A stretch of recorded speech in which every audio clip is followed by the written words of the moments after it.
Welcome back to this week's episode of Friends of Kayla. I have Miriam Haart with me, who is here in Miami all the way from Israel. So Miriam, welcome. It's great to meet you in person. Thanks for having me. I'm so happy to be here. Yeah, it's awesome to finally meet you. We've been in touch for like months back and forth since I interviewed your sister. So I was happy you reached out being in Miami, like, let's do it.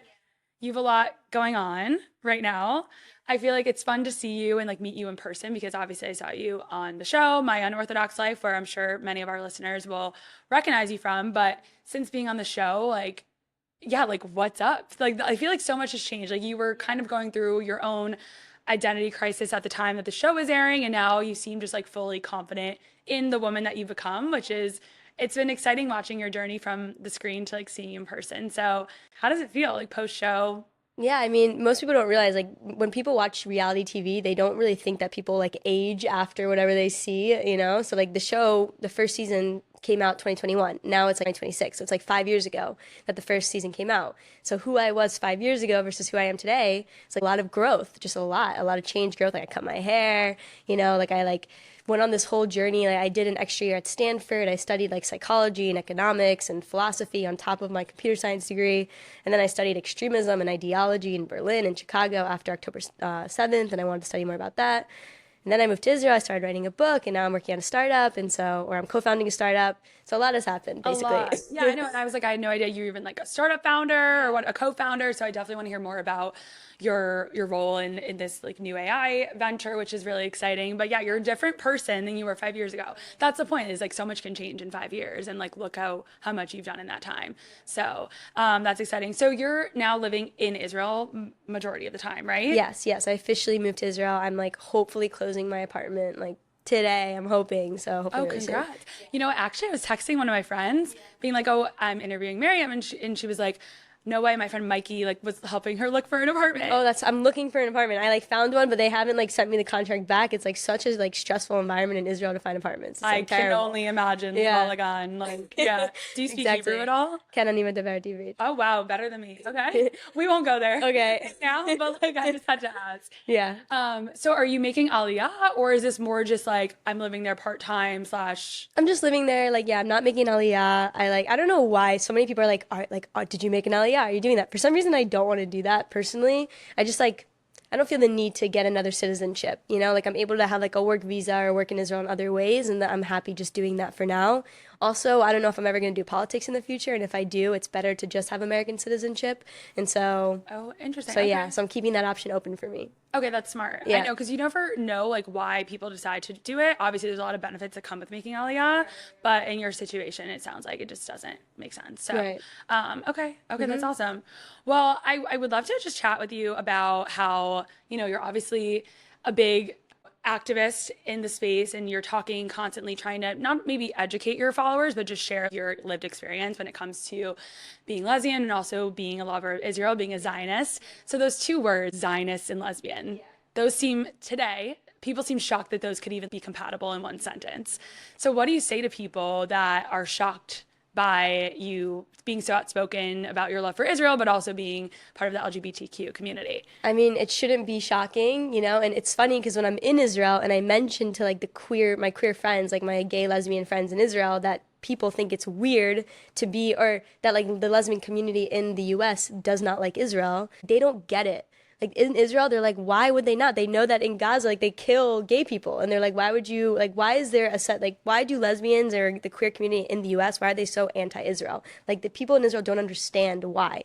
And to me, it's just so funny to be around that community and the communities in the US that really just isolated me, like threw me out of their communities because of my support for Israel. So, I mean, it's a crazy thing, and the main reason that this happened really is because of ideology, and it really is because the progressive parties have been, especially the more progressive circles, and unfortunately the more like the circles that are, you know, facing some sort of like discrimination, like usually like queer communities, they're more likely to be very anti-Israel because of their more progressivism and wanting to support the underdogs and that idea. And so, yeah, it's really just a hijacking of the minds. And it is a crazy thing what happened. We can talk about like why that happened if you want, but it is really just because of that. It's an ideology epidemic that really swept across the West. And I feel like the progressive left is, it seems like there can't be both like a Zionist and a progressive Zionist. But like, obviously that is the case. There are many progressive Zionists, like you're one of them, right? But I think what the left doesn't know is there's just so many misconceptions about Israel. Maybe they think of Israel in one way, and then you get there and it's completely different. Like, can you talk more about your experience in Israel and like being openly lesbian and how like welcoming the community is there? It's amazing. I mean, it really is. I think it's the only place okay, there's a lot of fun facts about Israel when it comes to the queer world. So Israel is the only place in the Middle East that you can get married. You can be married as a gay person in Israel. It's recognized there. It's like completely accepting of gay people. They actually like support surgeries for transitioning, and like it's like a lot of it's like actually like paid for by the government. I met Druze trans men who had their surgeries done through the government in Israel. Like they support things like that, which is even like a conversation within itself. Like they're very progressive in that way. And of course there's issues and there's like things like that, but very similarly to the West. In terms of progressive values, Israel is very similar to the West. Like they do have a lot of those like liberal progressive values. They support gay people. There's actually more lesbian bars in Israel than there are in New York City. Like the best lesbian parties I've been to in my life, like hands down, are the ones in Israel. They're like 600 lesbians. It's like a 3-story party. Like you don't get that in the West. Like I've never seen that in America. Like I haven't been to a lesbian party that was that big before. Like there's such a like thriving, at least I can say for lesbians, like a huge lesbian community in Tel Aviv, in Israel. And people just genuinely don't understand that it's just like part of the culture. Like in Tel Aviv, people assume gay before straight when they meet somebody. Like it's so gay. No way. It's like so gay there. Gay. It's that gay. Like it's weird to be straight in Tel Aviv. It's like weird to be straight in Tel Aviv. Yeah. It's just so gay there. I mean, I see the hottest guys and I'm like, Yeah. oh wow. And then it's like, oh no, he's not for my team. Like Exactly. that's unfortunate. But yeah, you're right. It's just like, it's just the norm. And I feel like people in the West just don't see it that way. What are I'm just curious, like conversations that you've had with people like that maybe were former friends of yours or just people in the community in New York about their, like, I guess, idea of like what it's like to be gay in Israel? Like, what do they think it is? I mean, some people think it's like pink washing, which is, I don't know if you know what that means. Pink washing means it's like this, it's the idea of Israel being performative and showing that they're like pro-gay rights when they, just to like mask all the crimes against humanity that they're doing. That's the idea. Kind of like the word came from to describe corporations like making gay swag during Pride Month. That's like pink washing. Like they're like selling products for gay people during Pride Month, even though they're not supportive of gay rights. So that's where the term came from. But then it started to be used politically against Israel. And I mean, even at Stanford, I remember I took a class on queer cinema around the world. And one of the papers we had to read was about how Israel's a pink washing state. Like that was one of my papers that I read in that class. Oh my God. Yeah. And so that's what we're being taught in universities. That's what I was taught at Stanford. I remember going to my professor and saying like, I am not writing a reading response to this because I disagree with the premise of what it says, And she said, okay, don't write a reading response. I'm going to continue like giving this out to people, So yeah, so that's like what people are being taught about Israel as it relates to gay people. It's kind of just to mask the other crimes that they do, basically. Wow. I can't believe you're in a class like that at Stanford though. Yeah. It's just crazy, like this whole idea of like the elite universities of our country and like how they've been infiltrated by this like woke narrative and how that's like become the norm. And it's very scary. And experiencing that at such a pretentious university in an amazing place like Stanford. And like, I remember going to Columbia, seeing the encampments there. And now like with what's going on in New York, like, yeah, that's a whole other subject of conversation, but you have a base in New York somewhat as well. What are your thoughts around like what's to come with like the recent mayoral elect? I mean, already it seems worse than I thought, to be honest with you. Like my personal take, like he already started making changes and removed like the definition of anti-Semitism. Yeah, like day 2 on the job. Yeah. He removed also like now he is allowing people to protest in front of places of worship, which is also a problem for synagogues and like that was one of the reasons why they created that rule to stop that, because there's been so many like Palestine protests in front of shuls and synagogues. So he removed that as well. So that's scary. Actually, I'm not sure if he removed all the things that Mayor Adam did or if he just removed these specifically. I actually don't know. If he removed all of the different laws that Mayor Adam put into place, to me it's not as bad because he kind of just wiped away what was done in the past 4 years rather than specifically targeting the Jewish community. But in general, it's really scary. I mean, history shows us that like collectivism and socialism hurts people. unfortunately. Unfortunately, we're humans, whether we like it or not, and we have the desires, we're selfish, and so it's impossible to create a perfect system. And so we've learned that like democracy and capitalism works well in terms of human flourishing. So removing those values is scary. And so I guess it's just we'll see what happens. But hopefully, in a sense, I hope he messes up and he makes mistakes, because if he does, then people won't vote for him for another position of power, like a president, let's say. So hopefully this is the worst it gets. He's a mayor and he messes up, and then people in New York learn that like this is not the way. So in a way, it could be good in that sense. But yeah, I guess we'll see what happens. I think what's surprising is being a part of the Jewish community. Like a lot of us who maybe didn't identify as very connected to our Jewish identity. I myself was one of those people, I would say, like years ago. I'm not an October 8th Jew, but that's become a term, right? Is like, the October 8th Jews are the ones that woke up after October 7th and became more connected to their identity. Wow. It's surprising that some of those people still voted for a guy like Mamdani. It's like you would have thought you had learned 2 years ago, and it's like history continues to repeat itself. It's like during the Holocaust, right? Like there were Jews that somehow were in support of Hitler as well. Right. So it's just like we've seen this time and time again, and it's like, how many times do the Jewish people need to wake up to know that these are like things that will impact us in our future? And I think that's also something that I think a lot about. It's like we were flourishing as Jews, or we've been flourishing in the last, several decades, especially like were you born in the 90s? Or? I was born 2000. Okay. So you're like true Gen Z, I guess. When were you born? 96. Okay. Yeah. Mm-hmm. But I was born since you were born. Like, I don't know about you. I experienced anti-Semitism like a handful of times. Yeah. Like I grew up in a more reformed, like conservative community. But like for the most part, like, yeah, like my father's a physician, like my mom's a lawyer, like I had a great life. I didn't have to worry about, anti-Semitic incidents, and it's something we just kind of brushed under the rug, right? And now that October 7th happened, the other side has had time to like build up their Yeah. So it's interesting power, because, yeah, there's something called Jewish American exceptionalism. Have you heard of that? Jewish American exceptionalism? Okay, maybe. I don't know. It describes what you're talking about, where Jews in America, we like thrived here. We came here. It wasn't always easy, but we kind of made our way. Our parents became successful. We were able to really achieve the American dream and just live here. And what I read when I was studying Jewish American exceptionalism, it basically says that because we've been doing so well here, this is kind of the first time in like a long time since the Holocaust throughout the modern European history that we had an opportunity to succeed. It's this like ancestral trauma to an extent where we wanted to ignore any signs of anti-Semitism that existed in the West because we were doing so well. Like we're like, oh no, like yeah, okay, fine. There's some anti-Semitic things that happen, but no, my parents a doctor. Like it's okay. Like I don't want to mess. Like I don't want to make noise about the issues that are happening because it's good. Let it be good. Like it's good right now. I don't want to make a scene. And that's like the attitude of Jewish Americans. And so basically we actually like what happened after October 7th, it shouldn't be a surprise to us. The signs were always here. BDS started in 2000.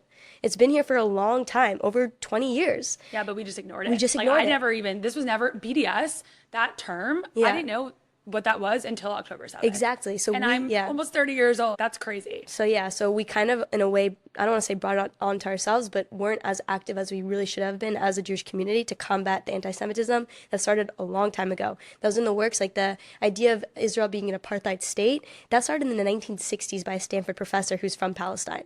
Like these ideas about genocide and apartheid, they were around almost, like since basically the formation of the state of Israel. But we just ignored that because we didn't want to look at it because we wanted to be happy here. And so, yeah, that's one of the problems. And then we gave the other side time to build their movement, and like now they're ahead of us in a way. Yeah. Because we are now just catching up to like all of these. And what's happening in New York is a prime example of that. Right, exactly. Which is very scary. Yeah. So what do you think about just like the culture of going to American universities now? Obviously, you're a Stanford graduate. Would you send your future children to one of like the top elite universities in this country? Yeah, it's a great question. I want to say basically no. I don't actually it's really complicated. I know for me, I actually was supposed to do a master's program at Oxford and I decided not to do it because I didn't want to subject myself to that environment. I wanted to study more social sciences, and I felt like I was just going to be around people who would just be so anti what I stand for. I wasn't in the mood of doing that, Yeah. So would I send my kids to an American university? I don't know. I think it's like up to them, honestly, if they want to put up with all the anti-Semitism and all the hatred. But it's really difficult right now, you know? So I want to say, like, it's really up to them. I would give them an option not to, basically. That's what I would say. I would give them an option not to. Yeah, no, it's something I think about a lot because I'm like thankful that I was not a college student Right. in the last few years because Yeah. I'm like, I don't know what that would have been like being at, because I went to a liberal arts school and I don't think the school that I went to had encampments or anything, but definitely, you know, all my college friends are woke liberal white girls who unfortunately I'm really no longer friends with because of what happened. And yeah, I think about that a lot of like, okay, what's the right thing to do here? Because we still need to be in these spaces to like have a voice and share our story, but that's also comes with a lot, and there's a cost to that. So it's like, do you want to subject your future children to that? Like, I don't know. And a lot of what I think about too, and like the subject of Aliyah is, you know, at some point, you know, a lot of people that I talk to and interview, they're like, our time is running out in this country. Do you think that as well? So, I mean, I live in Israel, but not because I'm running away, just because I like love living in Israel more. You know, I love learning Hebrew. I love the culture there. I love being a foreigner. I think it's fun to be a foreigner. I think that we're definitely heading down the wrong path. But I'm like such an optimist. It's like that's me, who I am in my bones. That's why like I'm writing a book about the West and ideologies in the West in a way that like anybody would want to read it, you know? And so like trying to hit the right audiences. I don't think it's over. I think we have to change the media. We have to win the online war. And there's things that we can do, but it's definitely not looking good, you know? Yeah, but we're like never going to win the online war, right? With like 16 million of us in this world, there's billions of others. It's like, yes, we can continue to have a voice. And that's why I'm also trying to build up my own platform to interview people like you to be able to share your own experience because it's so important. But yeah, we won't win that war. So what can you do outside of the social media PR war to combat what's going on? Something that I'm doing outside of the social media war is peace through business. Yes, let's talk about that. Okay. Because Startup Nation. Yeah. People don't know. I don't think people have any idea that a country in the Middle East could be the birthplace of like all of these unicorns. Right. And it is. And I don't know if you know the statistics on that. Please. Tell me. Like how many, I don't know. I thought you know. I know. I'm like, Miriam, can you tell me? Because I don't know. Okay, we're putting the number right here. It's right here on the screen. But I don't know how many, like, I've read recently, and I should know this number, but there's just so, like... I feel like it's one of the highest numbers of successful startups in the world comes out of Israel. Israel's like number one. Yeah. And... yeah, so you have a startup. Yes. You're a co-founder now. Yes. Why did you decide to host your business in Israel? Yeah, so it was like an intentional decision to actually do it in Israel. And I wanted to do it because one of my, like, a lot of the people that I'm working with are actually throughout all the Middle East. So I have engineers in Egypt. I have like an office in the UAE, you know, and it's like really Middle Eastern. And I had this opportunity to work with these different like Middle Eastern like stakeholders. And so I wanted to do that because I thought it would be cool, like honestly just cool, to try to approach peace through creating economic opportunity. Like it's literally that simple, you know? And the second reason why is because what I'm doing isn't normal. Like the fact that I have like Mahmoud, Mohammed, and Ahmad like working for me, you know, literally. Yeah. And also I have Shai and Nadav, you know, and they're all working together with each other, like these Israelis and these Egyptians and the UAE. Like the fact that this is happening, it's showing these other Arab leaders and these other people in the Middle East that have a lot of capital and that they're looking for places to invest this capital because they don't want to invest in oil anymore. They know that's a sunken ship. And so they're looking to invest in technology and AI, right? And what's the closest place to invest from the Middle East in AI? Israel. Yeah. And they're not doing it because of the stigma. And there isn't that, like right now we have the Abraham Accords, but there isn't really like that normalization yet to actually just like go to Israel or, you know, make business with Israelis. So I'm trying to lead by example. My company basically is like the first company that's in cross collaboration with like Egypt and the UAE and Israel all working together to build a successful AI startup. And once we hit that unicorn status, which we will, then we get to go on the cover of Forbes and say, look, we don't need the West to build businesses together. We can just do it, just us. And that creates like a new way to create economic opportunity and human flourishing in the region through business. That's the idea. So do you believe that we need to, you know, I think it's so easy to be like insular as a community, especially after what's happened to us in the last few years. Yeah. And something that I struggle with is like, how do we break out of that echo chamber and how do we still be inclusive of others and share our own story, our own purpose with other people, so they're aware of like what is a Jew, you know? So through business, you know, were you kind of grappling between, do I involve like other people of different backgrounds, or do I keep things more insular to the community? What do you mean? Like, it's so easy to be like, okay, I'm just going to work with Jews, or I'm just going to work with Israelis because we can do it ourselves and we're self-sufficient. Like a lot of people, especially after October 7th, have a lot of mistrust with people of other Arab nations for good reason. Yeah, yeah. Obviously, it's not the case for you. So it's not the case for me because I'll tell you why. So, you know, since October 7th, I've been very involved in like combating anti-Semitism, Jewish activism, but the angle that I always went with was actually combating extremism and ideologies. Because I grew up ultra-Orthodox, I know what it's like to be brainwashed, you know, I genuinely believed in my bones once that it's wrong to rip a sugar packet on a Saturday or toilet paper. Like, I felt like it was stealing or murdering if I would do something like that. Like, that's crazy. That's called moral inflation, and that only happens when you are extreme and you believe in a rigid ideology, which I did. Like super rigid. And so I know what it's like to be extreme. And so that understanding, it's more than understanding, it's empathy because I experienced it. And so I feel like I can empathize with other people in a way that, you know, I don't know if everybody can. Like, I feel like I can empathize with extremists. I just, because I've been one kind of. So because of that, I've always approached this conflict as my goal is always like normalization between us and our neighbors. Like, that's been my approach to combating anti-Semitism. So that meant that I meet like people from Iraq and Gaza, like one-on-one, meet them and make content with them, and like work with like media companies like Builders of the Middle East, you know, and work with Yemeni Arabs and just people from the region, and we just shake hands with each other and talk about, you know, like a Jew in a Gaza, and talk about hard questions, you know, like ask hard questions. That's like a video I did before, and things like that. My goal is for us to be working together. Like, that's my goal. So I came into it with that because I think that's like the best way to break extremism is for us to break bread together, to have conversations together. Like, that is the way to break rigid ideologies, is dialogue, open discussion, debate, exposure. You know, things that don't exist on the internet. You don't get open discussion, debate, exposure on the internet. You get chambers, echo chambers, you know, like voice like yelling at each other, and, you know, just rudeness and name calling. So this idea is something that's a little bit, in a sense, like abnormal to do that, but it is the best way, in my opinion, to break these extremist views, and also to show it's like not just talking about it, but it's actually doing. Like this company is action. You know, my company's name is Action AI, which is funny. Oh, but action, yeah. Talk about action. Yeah, but we're taking action. We're taking action. So and it works really well. It's actually really fun, and like, you know, my Egyptian employees, like, they don't care. They just want to like make money and support their families. And like Zaid, who's like one of my AI engineers, you know, like he has a wife and kids, and like I know his wife, and like, you know, like they're all just like, I don't know. Obviously, it's way more complex, but when you give some people the opportunity to work with Israelis, they're actually taking it, which is really cool, in my opinion. Like, they actually don't care. So I love finding those people and having them be a part of this ecosystem, and it's fun. I think that's also just a good message for people who are listening. And even myself is like, I remember when I came back from Israel last summer, and someone in an Uber, like in Miami, was like, oh, where were you? Like, have you traveled at all this summer? And I was afraid to say I was in Israel.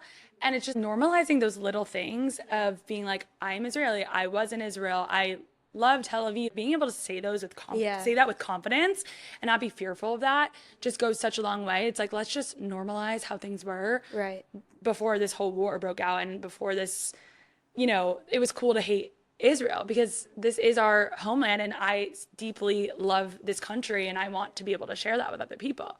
And then that's how you're, you know, doing things with business too. We can work together. Just because I'm in Israel doesn't mean that we can't be partners on something. So I think that's also a really great message. Can you share a little bit more about this book that you are writing? Yes. So before I started this company, this past summer, I gave a TED Talk on a framework I created called SIT.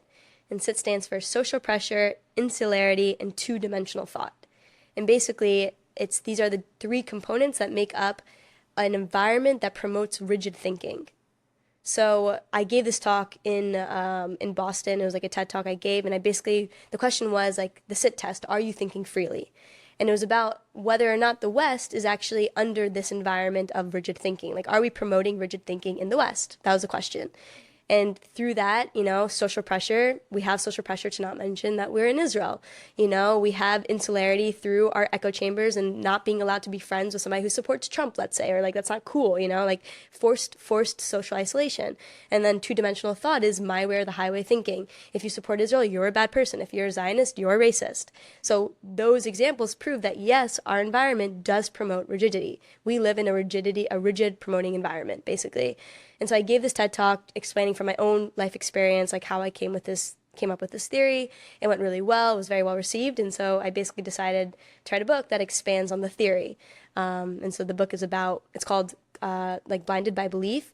And it basically explains the psychology behind belief. How do we, internalize beliefs, and when do they trap us? When do they take hold of us and make us believe that it's like we should hop on a plane and drive into the Twin Towers? Like, how does that happen? And so I kind of explain the psychology of that and actually show how you usually think that extremism happens to those guys, the people who drive planes into buildings, but actually it can happen in a small scale and you too. And here's how you can identify it, and here's how you can break out of it too. Very interesting. Yeah, I did watch your TED Talk, and I loved how you related it to like your childhood growing up in an ultra-Orthodox community, and how like you were a product of like a form of extremism. Yeah. In your own. And when did you feel like, because it was obviously your mom that was the first person, right, to like break out of the community. It took you and your siblings a little bit longer. Yeah, right? we all had our own journeys with it. Yeah. Okay. Mm-hmm. Was there a moment, or I'm sure there was a pivotal moment for you where you were like, this is not normal? Or not that it's not normal, but it's like I'm living under something that is not my own. Well, honestly, in a way, no. It was like really this like gradual journey for me, like very gradual. I would say the start of my real questioning of the religion was when I was 16. My mom left when I was about 12, so it was really 4 years after she left that I even allowed myself to ask her why she left. Like it took me 4 years to be able to say like, why are you wearing pants? And why is it okay that you're like eating, milk and meat together? Like I didn't even want to ask her that because there's no reason that could possibly justify it. I knew it was wrong. So I didn't even ask, And it took me until I was 16 to be able to ask her, which is like already a big deal. And then 6 months after that, 6 months of like real introspection, rereading the Tanakh, asking my Jewish law teachers like questions about like, why does it say this and why this and why that? And realizing that there's no answer that's giving me an answer until like I call it like my fuck it moment, where I went to a Burger King one day. I like ditched school, went to a Burger King, ordered a cheeseburger, which is like the biggest sin you can possibly do in Orthodox Judaism, They literally told me when I was in 9th grade that if you are dying, that's the only time that you can go into a Burger King to buy water. Like they said, like, do not enter into the sinful, gluttonous, like, American place. Like, wait, it is Burger King in itself like, Burger King sinful? and, like, McDonald's, like, any, like, fast food chain is, like, I grew up learning that it is, like, represents sin.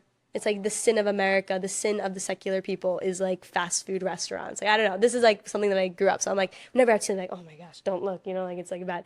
But, so, yeah, so I walked into when I was, like, whoa, like, I'm inside. You're like, here I go. Here I go, yeah. Breaking rules. And then, yeah, I ordered a cheeseburger, and I, like, just took a photo of it, and I took one bite, and then I just, like, sat there, and I threw it out, and that was it. That was, like, my fuck it moment. Like, once I broke the biggest law I can possibly break, I was like, okay, I'm free now. Like, I'm out. Wow. Yeah. Wow. That's a big moment. Mm-hmm. Like, it sounds so minimal to yeah. people listening. It's like a cheeseburger. Yeah. Like, because I didn't grow up kosher, So, like, for me, I've always been eating cheeseburgers. But now, like, thinking about how you grew up and, like, where you are now, like, that is truly not even 180. Like, that's a 360. And do you feel like you identify still as, like, I guess, how would you identify today as a Jew? Or what is your relationship like with God? I feel like I'm an October 8th Jew. Oh, really? Yeah, I feel like I am. I'm actually surprised you said that. Really? Okay. Yeah. I didn't know that was a term, but now I'm like, oh, I relate to that. Yeah. Yeah, it is a relatable term. Mm-hmm. Yeah. Because, like, my relationship with Judaism was a religious relationship. And then once I stopped being religious, I no longer wanted to identify with my Judaism because there was no, like, the ethnicity Jew wasn't a thing to me as much when I left the community. It was more just like being Jewish meant following these rules. So once I stopped following those rules, I no longer felt Jewish. That's how it felt for me. And I never really had a connection with Israel, like nothing like that. I would say actually I give a lot of credit to Birthright, honestly, for like building my connection with Israel. Like I did a trip and then I ended up staffing 2 trips too because I just loved like gifting that to other people, like giving them a connection to a new place and a new community. Like I think that's awesome. And so I would say Birthright like planted the seed to my connection to Israel. And then after October 7th, because my Jewish identity was being attacked, I was like, oh, you don't like the fact that I'm Jewish? Now I'm gonna be more Jewish, you know? And like now I'm gonna like really own it. And that's when I started really connecting to my Jewish identity. And so now to me, it's basically like an ethnicity, it's a culture. Like now I like have pride in, you know, doing Hanukkah, like ceremony stuff and just like the religious holidays. Like now I do it more culturally for fun as like to kind of like in other people's faces. I'm like, no, we still do this despite like the fact that you don't want us to. Yeah, like, you fuck know? you. Here Yeah, we go. basically. Yeah, That's it. That's what it means to me. I hear you. I hear you. I feel like I've looked at some of your like posts and some of the comments are like, oh, like from probably from the ultra Orthodox community are like very shameful on like how your relationship looks with Judaism, and that seeing that stuff really bothers me because a lot of people think, and even being in Miami, it's been interesting for me personally, coming from New York City and being very secular to coming to a more traditional Jewish community. Like, you know, I haven't really been around like Latin Jews before or Jews from really anywhere other than like Long Island, you know, Right. or like Massachusetts where I'm from. And so being in Miami and realizing that people here really don't think of Judaism, a lot of people think like it's Orthodox and that's it. It bothers me because to me, like you can be a Jew, like you said, it's not just a religion, it's an ethnicity. And so like doing things that are Jewish, like you said, lighting the Hanukkah candles, lighting Shabbat candles, like that still, those things make you Jewish. But it seems like people have a problem in like the ultra Orthodox community of like, oh, well, obviously you're lesbian, you left the community, like there's something wrong with you. Like, how have you dealt with that criticism, and do those things get to you? Well, honestly, since October 7th, I've gotten it less. I think because even the Orthodox Jews, like because I'm being so like for the Jewish community because of Israel, they're saying like thank you to me more, you know, which is interesting how it just like made them more inclusive to me because of all the anti-Semitism. So that was like a new development since October 7th. Yeah. Because like I hate how divided Right. we can be, you know? And then in general, like I understand, once again, I understand extremism. I understand ideology. I understand that they only believe, like they genuinely believe in their bones that there's only one way, right way to practice Judaism. So anybody else doing any other way, to them, they're just like, how could you do that? Like how? You know, and it's like personal to them. It hurts them. So I get it. Like you know, so to me, I'm like, it's not personal. Like I understand. I really do. I understand where they're coming from. So I don't think it's right to do it, like, but I get it. Yeah. Yeah. Well, that's good that you can empathize, obviously, from having been in those shoes for many years. Yeah. So I do want to understand too more about like the people that you are making content with, going back to that, because I love that you do bring content into the space with people that are not Jewish. So how do you, first of all, like find those people? And would you say that the majority of these people are allies, or are they anti-Israel people? Allies, like these people are so, like I can't even express how incredible these people are, you know? Like Hamza Hawidi is one, I would say, like one of my friends now at this point. He's from Gaza. He's like he escaped before the war started, but he like made his way. He's like a refugee in Germany right now, and he just really is one of the only people from Gaza who like actively speak against Hamas, you know, and he's not afraid to do it, even though it puts his life seriously at risk, even in Germany. Like truly, it puts his life at risk. And there's so many of these people that whenever they speak out against, you know, Hamas or against like the Free Palestine movement or pro-Israel, they genuinely are risking their lives, like unlike us, you know, when we do it. So it's so special. Like these people are true outliers. They're so special. There's so many more people like them too.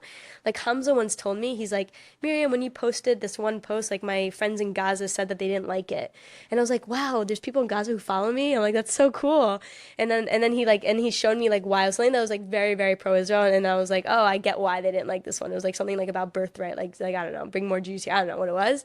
But like still, like I thought that was so cool that like, yeah, that basically there are a lot of people that like do support Israel or want to, but they just cannot come out publicly about it because they literally will get killed. Like it's not a joke. And you know, I started learning Arabic too. So right now I can read Arabic. And so one of my teachers was her name is Miriam from Lebanon, and she teaches me. I'm in Israel. She's like teaching me. We're like neighbors, you know. Like she's in Lebanon, I'm in Israel. She's teaching me Arabic, and she can't tell anybody that she's teaching me. Like she's teaching a Jew like from Israel Arabic. Like she puts her life at risk if she does that. Like that's how extreme it is in these countries, you know? So these people that I'm meeting, and some of them I'm meeting because I see their content, and so I just DM them. I'm like, oh my God, what you do is so amazing. talking, like, let me know when you're in New York or whatever, and like, let's do something together, you know? And like, for example, my Hebrew teacher, and this is crazy, my Hebrew teacher, Rana, she's Egyptian. She's an Egyptian Muslim. She's teaching me Hebrew. Oh. Yeah. Whoa. I know. I'm like, obviously it's an Israeli teacher. Yeah. No. Okay. No, it's not. And like, and she just is like she's just pro peace. And like, these people exist. Yeah. So it's great. Yeah, I think it's very easy to get so sucked into our own echo chambers. And I know for me, for sure, I've definitely become very insular since everything. And like, I'm just so, I mean, our social media feeds, that's the point, that's the intention. And I've definitely been looped into that. But it's really important to have like people like you bringing in other voices and spaces where people can feel comfortable, obviously sharing their own perspective. And even if that's like against the norm or what's trendy, yeah, it's important to hear that. And maybe people don't want to hear that. Right. But, Right. you know, I like doing it that. exists. Yeah. Well, cool. I have like some more fun questions for you just to like end the interview, but for our conversation. But before I do that, is there anything else that like is coming up for you? Like what's on the list for the life of Miriam right now? Yeah, I mean, like the book, like I'm so excited. I just got like my book agents officially like to work with me, and I'm excited for that book to come out. My company, Action AI, actionai.co, if people want to check it out on the website. Like it's really cool what we're building. Like we're building the future of AI, like literally. So I'm just so excited for people. Like what you're doing right now, technically you could be using the platform I created to just automate like all of these like different processes that you have. Like it's just automate. It's like an AI that lives next to you, basically, and just does stuff for you. It's just doing things. That's why it's called Action AI. Yeah. So I'm just really excited for people to, you know, once that comes out of its shell, for people to really see what's going on there. And that's I think that's it. I think that's what's going on in my life. Yeah. Besides that, I'm very happy. That's great. We love that's a good thing. And are you single? Because the followers want to know. And, or if you can't answer that, it's okay, but I have to ask. Yeah, I'm in like a situationship, I guess, with this girl and like an Israeli girl right now. Okay. So we'll see where it goes. So It's been a month and a half, you know, so. Okay. Yeah, so it's nice. Yeah, she's like a neuroscience researcher. Damn. Power couple. Potential power couple. Okay, very cool. Yeah. And what's your favorite Israeli food? I don't know. I love shakshuka, which is like basic bitch answer. I feel like, what's it called with the egg inside? Sabich? Sabich. Yeah, I love sabich. Love. That's good. I would say that's my favorite. Yeah. Do you have a favorite restaurant in Tel Aviv or coffee shop? Coffee shop. Yeah, there's this place called Chachos. Ooh. Have you heard of it? No. They have really good matcha. That's like the best matcha, I'd say, in Israel. Yeah. What is one misconception about you? People think that I'm a boy. I'm not a boy. I'm a girl. Miriam's a girl, everyone. That is the misconception. People ask me my pronouns. I'm like, she, her, she, her. My pronouns are she, her. Oh my God. So people think I'm a boy. I'm really not a boy. Yes, I like cut my hair and I wear baggy clothes. I'm a girl. I love being a woman. I'm a woman. Like, treat me like a lady. Like, I'm dead. Wait, how long have you had the short hair for? It's been like, now it's been a full year. It's been officially 1 year. And have you thought about going back? No, I love it. I love it so much. Yeah, I like don't even remember what you looked like. That's amazing. That means that's a good sign. Totally, because I feel, because I'm just so used to seeing you like on social media with the short hair. Yeah. But I guess if you go back and watch Unorthodox Life, Miriam will not look like this, everyone. She's a feminine queen. Yeah. Oh, that's amazing. This misconception. I am a girl. I love that. I love that. Well, Miriam, thank you so much for being here. This was so fun. This is super fun. Yeah. And we'll see you maybe in Israel at some point. Thank you. This was amazing. Yeah, thank you.